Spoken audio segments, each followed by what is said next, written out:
এই জন্য আমি আব্দুল্লাহ বিন আব্দুর রাজ্জাক প্রধান উপদেষ্টা ডক্টর ইউনূসের সামনে গিয়ে বলেছিলাম যে আপনারা কেন ডিফেন্স খেলতেছেন?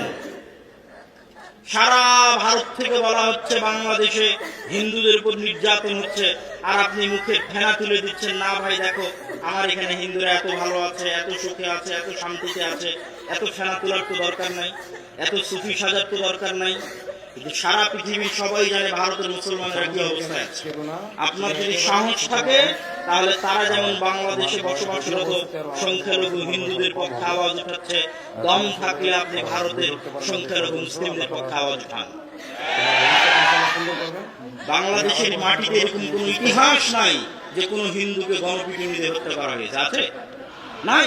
বাংলাদেশের মাটিতে এরকম কোন ইতিহাস নাই যে কোন মন্দিরকে ভেঙে সেখানে মসজিদ তৈরি করা হয়েছে।